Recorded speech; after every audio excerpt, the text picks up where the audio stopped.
que tu as donné à Dieu? Et par jour, il y a 24 heures.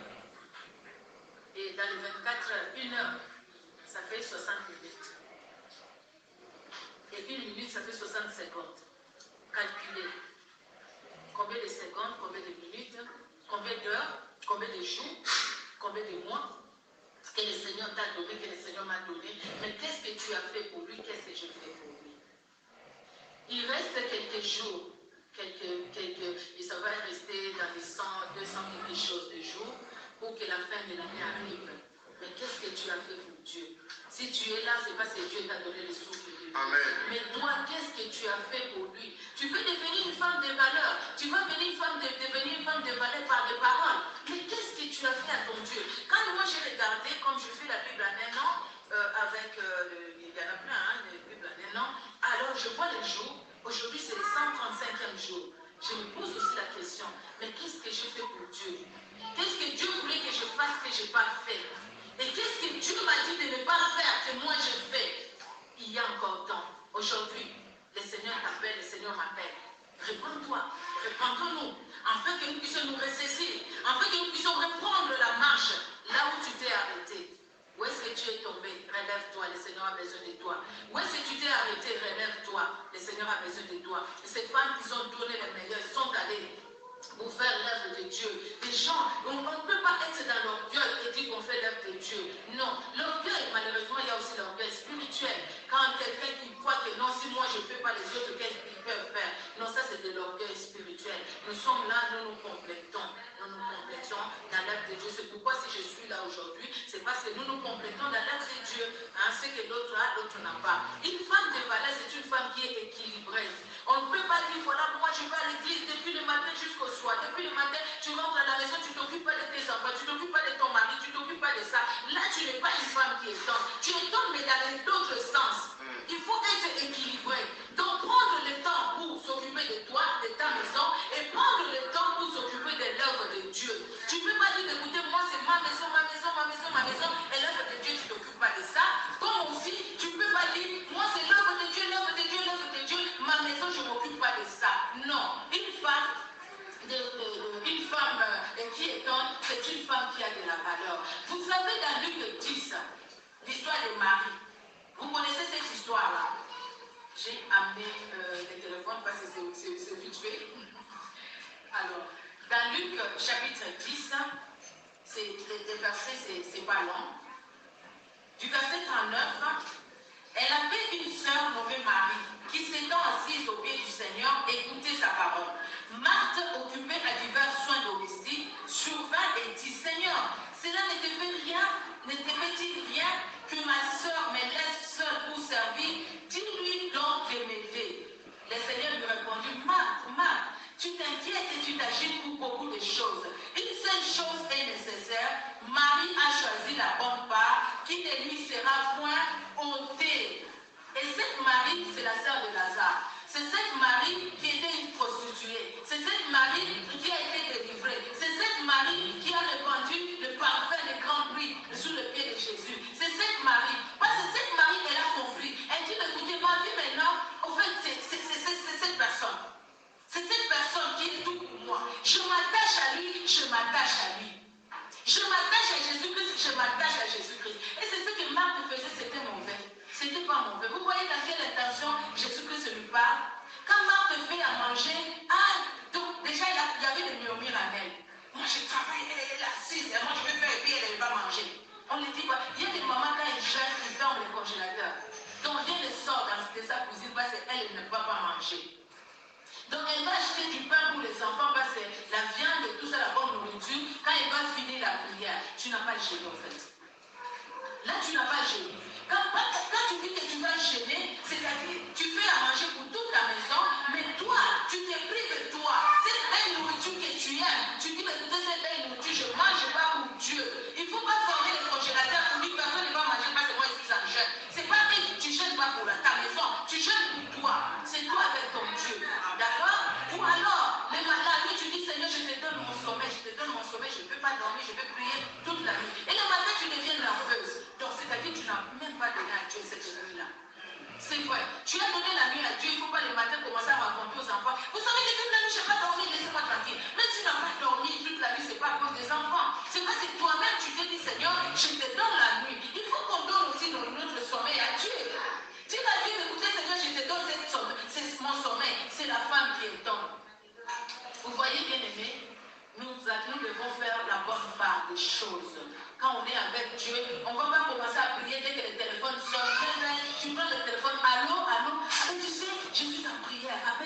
appelé. Mais pourquoi tu as pris? Mais pourquoi tu as pris le téléphone? Tu as prié, tu parles avec qui là? Mais vraiment, franchement, toi tu vas chez le président de la République, tu parles avec le président de la République, ton téléphone sonne, tu prends aussi le téléphone, allô, tu sais, je suis chez le président de la République, appelle-moi après. Est-ce que tu peux le faire? Est-ce que nous pouvons le faire? Non, mais pourquoi nous le faisons pour Dieu?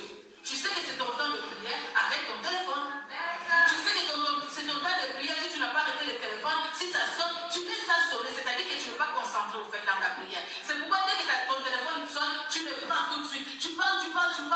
Oh Seigneur, pardonne-moi. Vraiment, tu vois le téléphone, mon téléphone a sonné, j'ai répondu d'abord. Je reviens maintenant à la prière. Non. Ça, c'est se moquer de qui? C'est moquer de soi-même. Et puis quand on commence la prière, on est là concentré dans la prière. Des fois, nos pensées sont où? Si tu trouves que tes pensées se promènent, mais écoute, tu arrêtes la prière, concentre-toi, et puis après, tu te réveilles dans la prière. Tu vois, il y a un frère qui nous a fait rire quand il priait, et puis il était tellement fatigué après le travail de prière. Et puis à un moment, il dit, oh, on risque d'écraser cet enfant, oh, voilà, on l'a écrasé. Et il se réveille comme ça. En fait, il était à genoux en train de prier. Parce qu'en fait, il avait déjà arrêté la prière, il a dormi. Il a dormi. Ça, on le voit, ça, on fait même des veillées de prière et tout ça. Et là, c'était chez lui. Mais si on est fatigué, Dieu voit qu'on est fatigué. Mais si moi vous dites à Dieu, Seigneur, vous voyez, je suis fatigué, je dors. Mais réveille-moi telle heure, je vais te prier, je vais parler avec toi, je vais dialoguer avec toi. Dieu est fidèle. Tu vas dormir ton sommeil et puis tu vas te réveiller peut-être vers 1h, 2h du matin et tu verras que tu n'auras plus sommeil et tu vas prier. Et tu vas bien prier, tu vas lire la Bible, tu seras bien en fait, tu vas prier. Là, tu ne vas pas dire n'importe quoi. Vous voyez? Parce que quand on est dans le sommeil, des fois, on dit n'importe quoi. Alors là, maintenant, je vous avais dit de lire Matthieu chapitre 28. Alors, je vous avais dit de lire Matthieu le dernier chapitre 28, de 1 à 10. Là, c'est pas beaucoup. Je vais lire. Après le sabbat, à l'aube du premier jour de la semaine, Marie de Magdala et l'autre Marie allèrent voir les sépulcres. Et voici, il y eut un grand tremblement de terre, car un ange du Seigneur descendu du ciel vint rouler la pierre et s'assit dessus. Son aspect était comme l'éclair et son vêtement blanc comme la neige. Les gardes trembla de peur et devinrent comme morts. Mais l'ange prit la parole et dit aux femmes, pour vous, ne craignez pas, car je sais que vous cherchez Jésus qui a été ressuscité. Il n'est point ici, il est ressuscité comme il avait dit. Venez, voyez le lieu où il était couché.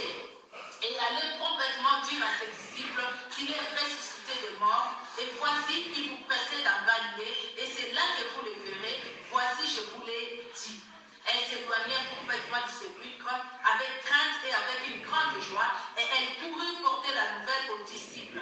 Et voici, Jésus vint à leur rencontre et dit, je vous salue. Elles s'approchèrent pour saisir ses pieds et elles se prosternèrent devant lui. Alors Jésus leur dit, ne craignez pas, allez dire à mes disciples de se rendre en Galilée, c'est là qu'ils me verront. Alors, les versets 5 et verset 6, l'ange leur dit, venez, il n'est point ici, il est ressuscité. Le verset 5, mais l'ange prit la parole et dit aux femmes, pour vous ne craignez pas, car je sais que vous cherchez Jésus qui a été ressuscité. Il n'est point ici, il est ressuscité comme il vous l'a dit. Venez, voyez les lieux où il a été, où il était couché. Venez voir. Ces femmes, essayez un peu, est-ce que vous vous imaginez un peu? Ces femmes ont vécu quelque chose d'extraordinaire. Elles ont vu au fait la gloire de Dieu. Quand Jésus-Christ a parlé de la résurrection des morts, au fait là, elles ont vu ça. Elles ont vu que c'est vrai que Jésus-Christ nous dit, les morts peuvent ressusciter. Et les morts ressuscitent. C'est vrai. Parce que ces femmes-là ont vu avec leurs yeux. Vous savez, les pédagogues disent, c'est qu'un enfant découvre, il le retient facilement que c'est qu'on lui dit. Si vous dites à l'enfant 1 plus 1 égale 2, 1 plus 1 égale combien? 1 plus 1. 1 plus 1 égale 1 plus 1, elle n'a pas réfléchi. Mais quand vous dites, vous voyez, ça fait 1. Ça fait 1. Quand je mets ça et ça me fait 2. Tu vois? Oui. Ok. Alors 1 plus 1, c'est-à-dire je vais mettre ça, je vais mettre ça. Ça va faire 2. Et ça reste dans la tête. Ces femmes, ils ont allé, venez voir. Les femmes, ils ont vu la gloire de Dieu. L'expérience que tu as vécue, toi,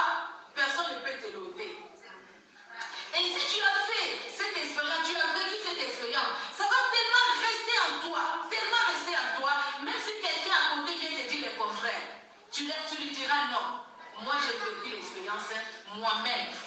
Dites-moi tout ce que vous pouvez me dire. Comme une chanson qui dit, on me dit souvent, que Jésus n'était pas noir, hein, tout ça. Et dit, vous pouvez dire tout ce que vous pouvez dire, mais moi je crois que Jésus-Christ est mort pour moi. Marie de Magdala, Marie de Jeanne, Marie de la mère de Jacques, ils peuvent dire, quand ils parlaient dire aux disciples, ils savaient très bien que les disciples pouvaient le voir ou pas. Et nous sommes à quelle époque où la femme n'avait pas de mots à dire, où il n'y avait pas l'émancipation de la femme, où la femme était à la cuisine, où la femme ne parlait pas de Dieu, où que les hommes parlaient de Dieu. Mais ces femmes-là, elles sont parties du haut disciples. Vous savez quoi? Nous avons rencontré Jésus. Même quand les disciples ne voulaient pas croire.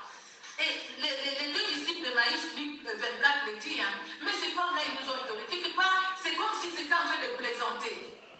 Ce qu'ils disaient là, ce n'était pas vrai. Mais il y a les hommes qui sont allés, ils ont vu la chose telle que les femmes l'ont dit. Ces femmes sont allées. Pourquoi? Parce qu'ils ont vu, de leurs yeux, ils ont vu. Si tu as vu quelque chose que Dieu a fait pour toi, tu as vu ta délivrance, tu as vu la grandeur de Dieu, même si quelqu'un d'autre vient te dire, ah non, moi je ne crois pas que Dieu est grand. Si Dieu était grand, il n'allait pas faire ci, il n'allait pas faire ça. Tu ne vas pas le croire, tu vas dire, tu sais, tu peux dire tout ce que tu veux de lui. Mais moi je sais une chose, qu'il est grand. Parce que moi, peut-être que je suis là, je vis sa grandeur. Mais comment tu as vu sa grandeur? J'ai vu sa grandeur. Si tu veux, je te donne mon témoignage parce que j'ai vu sa grandeur. Ce que tu as vu, c'est pourquoi nous devons chercher à voir Jésus-Christ, nous-mêmes. Faire une expérience personnelle avec Jésus-Christ. Fais cette expérience avec Dieu et tu verras comment tu seras attaché à lui et tu vas étonner. Amen. Ce n'est pas les circonstances de la vie qui t'empêcheront de louer Dieu et de le glorifier. Et tu vas étonner. C'est pourquoi quand tu vas élever la voix pour prier, il y aura des amens. Quand tu vas élever la voix pour prier, il y aura une personne qui sera touchée dans son cœur. Quand tu vas élever la voix pour prier, il y aura quelqu'un à côté qui va dire, Seigneur, merci, parce que tu m'as parlé par la prière de cette sœur. Je dis quelque chose qui est vrai. C'est vrai, c'est vrai. Quelque chose qui est vrai. La dernière fois, j'étais à la prière, ma soeur aujourd'hui, elle n'a pas pu. Elle était là avec moi. Après la prière dans mon église, j'ai prié comme on fait la louange, on laisse chacun prier et tout ça. Il y a toute une famille après la prière. Ils m'ont entendu dehors, je suis sortie moi-même, j'ai tremblé. Et il y a des papas, les messieurs au fait qui étaient les papas qui disent, ma soeur, vous savez quoi, j'attendais pour qu'on puisse vous dire, la prière que vous avez fait, ça me touche. Alors les enfants qui disent, mais moi chaque fois, chaque dimanche quand il prie, moi ça me touche beaucoup. J'ai dit, merci Seigneur, quel honneur revienne à Jésus-Christ. Merci Seigneur, quel honneur revienne à Jésus-Christ. Mais pour qu'on arrive là, il faut qu'on fasse une rencontre personnelle. Il faut vivre soi-même. Il faut découvrir. Venez voir, venez voir, venez voir, venez voir. On a contact. Venez voir. Il est vivant. Il est vivant, c'est Jésus-Christ. Et si toi tu sais que Jésus-Christ est vivant, si tu sais que Jésus-Christ est vivant, mais pourquoi tu t'inquiètes quand tu as un problème? Pourquoi tu murmures comme ça? Pourquoi tu pleures comme ça? Tu dis, aujourd'hui, je ne veux pas prier. Je ne veux pas prier aujourd'hui. Pourquoi Dieu m'a fait ça? Tu n'as rien compris. Tu n'as rien compris. Quand tu vas tout comprendre, tu vas répéter toutes ces paroles-là. Dieu t'a donné jusqu'aujourd'hui 135 jours. Qu'est-ce que tu as fait pour lui?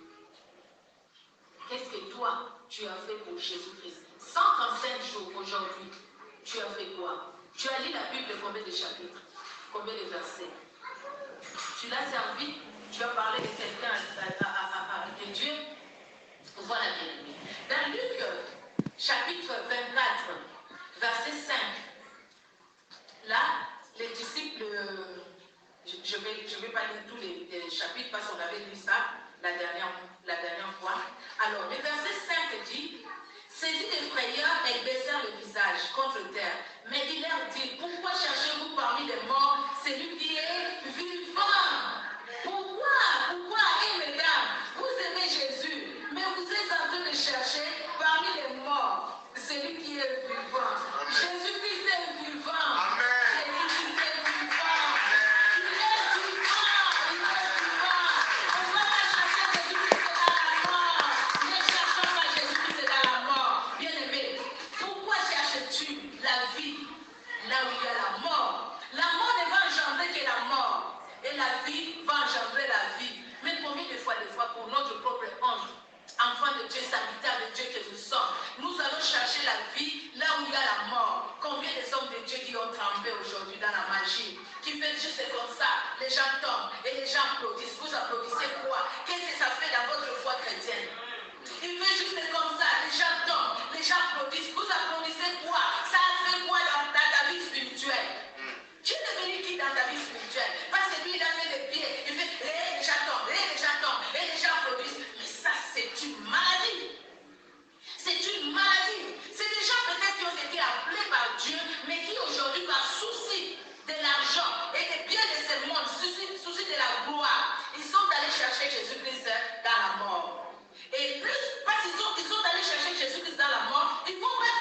vie, là où il y a la mort, c'est la mort qui va les embrasser. Et la mort les a embrassés. S'ils ne se répandent pas, ils verront Jésus-Christ. Jésus-Christ revient bientôt. Amen. Il revient bientôt. Mais malheureusement, parce que ces gens-là, ils vont perdre aussi beaucoup. Et moi, je pense qu'ils vont perdre juste ceux qui veulent se perdre aussi. Parce que vous et moi, ces gens-là, nous ne nous ferons pas perdre. Pourquoi? Parce que tout de suite, nous verrons qu'il n'y a pas la vie ici. Quand on parle de la vie, c'est quelque chose qui vit, quelque chose qui est vivant, quelque chose, on est vivant, on est en mouvement. On bouge, on est vivant, on parle, on est vivant. Jésus-Christ est vivant, il agit, il intervient. Il y a une femme, témoin de Jéhovah, qui me disait quand je lui parlais, vous savez, hein, ils sont avec leur truc et quand ils viennent nous parler. Alors quand on parlait de Jésus, ils présentent Jésus comme un fils de Dieu. Moi j'ai dit Jésus-Christ c'est Dieu, Jésus-Christ habite à moi. J'ai dit voilà ce que Jésus-Christ a fait, je donne le témoignage, il est vivant. Et il dit mais non, ça c'est la sorcellerie. Comment est-ce qu'une personne peut habiter en toi? Ça c'est la sorcellerie. J'ai dit toi tu appelles ça la sorcellerie parce que tu ne sais pas ce que Jésus-Christ était. C'est parce que si tu comprenais ce que Jésus-Christ était, moi Jésus-Christ habite en moi par le Saint-Esprit. Parce que si Jésus-Christ n'habitait pas en moi, comment je vais marcher? Comment je vais faire? Donc je vais aller nulle part. Si je vais parler de Jésus-Christ, ça sera que l'histoire, l'histoire, tu sais, il était une fois. Ça c'est des gens qui n'ont pas Jésus-Christ, qui n'ont pas la vie de Jésus-Christ, mais qui veulent parler de cette vie. Mais parce que la mort est en eux, même quand ils ouvrent la bouche, c'est la mort qui sort de la bouche. C'est pourquoi aujourd'hui le pasteur gifle les femmes. C'est pourquoi aujourd'hui, je ne peux pas parler de toutes parce que c'est des choses que vous voyez. Vous les voyez. C'est pourquoi aujourd'hui on a toutes ces saletés dans toutes ces personnes-là qui se disent être enfants de Dieu, mais qui ne le sont pas. Au fait, qui n'ont que la mort et ne donnent que la mort. Vous voyez ces églises-là, combien il y a des gens? Les gens cherchent des places, hein? Mais allez là où il y a la vie.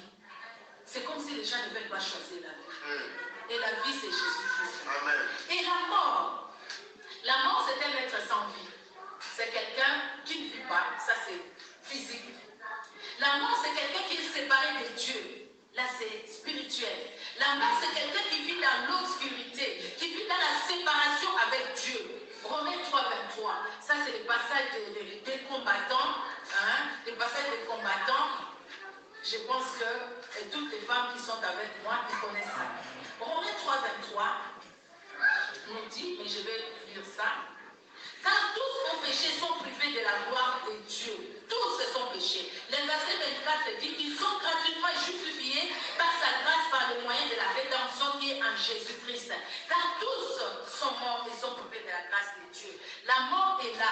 Et être privé de la grâce de Dieu, c'est ça la mort. Cette mort aujourd'hui, quelqu'un qui meurt physiquement et qui meurt aussi spirituellement. Mais si on a la vie, même si on meurt physiquement, mais spirituellement, la vie sera toujours là. Mais quelqu'un qui est mort, c'est quelqu'un qui n'a plus de vie. En fait, si cette personne-là marche, parce qu'il y a la mort en lui, ce n'est pas lui qui va agir, mais la mort qui est en lui qui va agir. La mort, c'est les Illuminati. La mort, c'est la franc-maçonnerie. La mort, c'est la sorcellerie.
de dire ça. Ou quelqu'un qui passe, toutes les personnes, comme les chanteurs, ils étaient là en train de chanter. Donc, maman chérie qui va venir, ils doivent se mettre à manger.